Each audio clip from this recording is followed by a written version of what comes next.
Hey guys, today we are going to set up our ELGATO Wave XLR to work with OBS or whatever streaming software you use. The Wave XLR just came out a couple weeks ago and many people have been waiting for something like that for that kind of a price. $150 for such a great product, you can't beat that. In any case, I ordered mine from ELGATO and it just arrived. Setting it up is not too bad, so I figured I would show you how to set it up if you had just gotten one for yourself or if you're planning to get one in the future. Without further ado, let's do it. My name is Wes and thanks for tuning into the channel. I really appreciate you. So, if you can please do me a favor and smash that like button, I would be most appreciative even more. Now, to be honest with you, the main appeal to me for this is this software, Wavelink. If you are a streamer or you are someone that streams occasionally, such as myself, you will love this package. And no, I am not sponsored by ELGATO. I'm just a consumer that likes to share the good stuff. Anyway, I'm going to assume you already have everything hooked up and you downloaded this software from ELGATO like the instructions suggest. If you comply, you will have this screen, welcome to Wavelink. From there, just follow the instruction on this screen. It's just simply adding a few audio channels to the Wavelink software as you see from the pictures on screen. There's really nothing to it, just pick whatever options that relate to your computer settings. Basically, the first option is going to relate to your XLR mic, and we'll talk about it in more details once you're done with the preliminary setup. Once that is complete,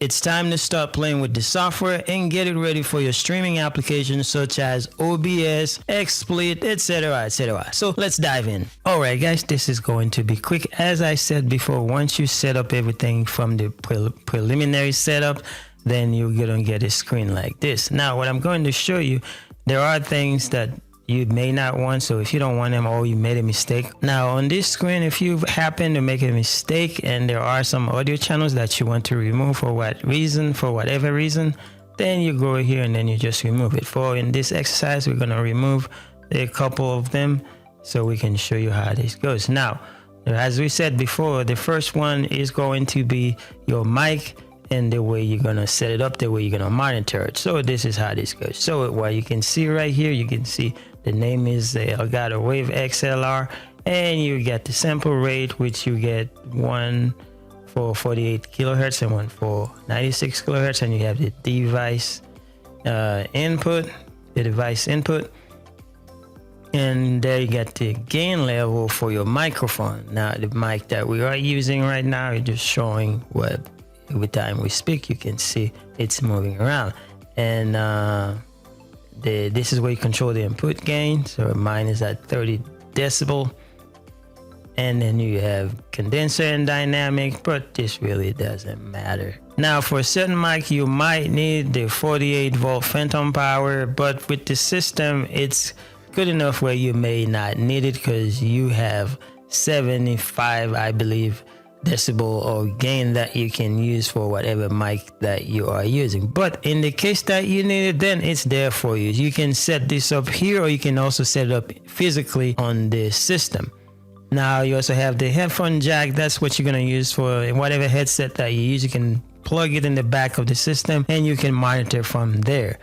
And then you get the output volume. You can control how low or how high you listen to the whatever that you're trying to listen to. This the mic PC mix, you can leave it as is right there because I've leave it right here, doesn't have any issue, or you can experiment with it and see what difference does it make to you. Now as far as the audio enhancements, you got the low cut filter. What that does is if you have a mic that is on the boom arms, something like that, then you can decide whether you turn this off or you can put it at 80 hertz or 120 hertz. Normally, if you have a mic on the boom mic, then you won't have any problem because you won't have to worry about those boom boom or the keyboard sign, mouse sign, or what kind of stuff like that.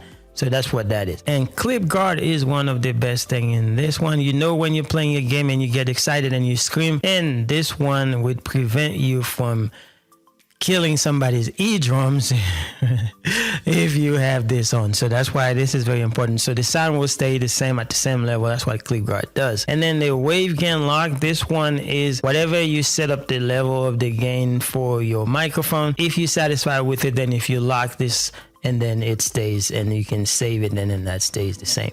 And then as far as you know, this one is purely cosmetic for the RGB light and stuff like that. Just whatever, you can just mess around with those and save your changes if you're good to go.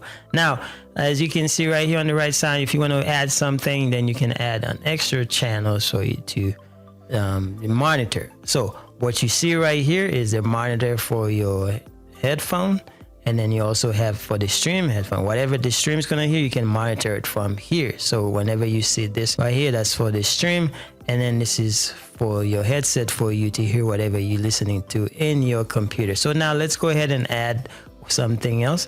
Now, the first thing you want to add system. When you add system, what that does, everything that is in your computer that is playing, you can come through this sound right here. So once you do this right here, let's go over here and then check this out. Now, this is gonna show right here. So it's already here for the system. The output is the system, or if you know, you want to go and check it right here, and then that's what that is. Now, as far as the input, it's called the mic. You can control the master volume through here and stuff like that. So anything on your computer that is playing audio will show right here, and you can decide whether you want to move it over here. So let's get out of this one really quick, and now we're gonna add another one. Now the next one that we want to add, you can add game, voice chat, or a browser. Now if you can add music. The music would be like something like, you know, if you're playing Spotify or something like that. Now let's go with browser. For browser right now, if you add browser, that means something like if you are playing YouTube movies or YouTube video and stuff like that, and you want your audience to hear it, then you can, that's how you control that. So whatever is playing on your browser, then that's what you're gonna get. And you do the same thing to go and set it up. So if I had a YouTube video playing, it would show right here. Now because I don't have any YouTube on the computer playing right now, so it's not gonna show.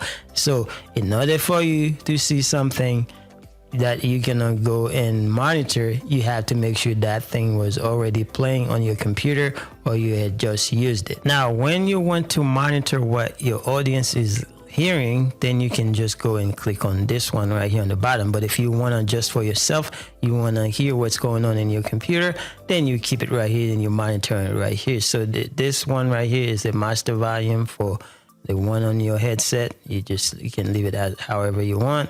And then that's for your stream, and you can just decide, you know, how high or how low you want it. But the main thing is on those two bar right here on each individual audio channel. This one is for streaming, this one for you, your headset. You can hear it through your headset. So if you want to lower it from here, you can just go here and lower it right there. And if you want to lock them, that way when you move one, both of them move at the same time, you just click on this one right here. So that means when I move this one also is going to move together, but you can unlock them. That way you can move them individually. So, and then as far as, you know, those channels, you can move them around. You put them in the position that you want. So it's a matter of your preference, what you're trying to do. Now, the last thing that we want to do, we want to link up our wavelength with OBS. So what we're going to do, we're just going to go open OBS really quick. And then we're going to go to settings. And then on the settings, we're going to look for the audio tab. In the audio tab, you see the desktop audio and desktop audio 1 and 2. Those are disabled. But if you want to see the mic, you want to just where you want to go. And then you're going to select the mic. And that's for the wavelength software.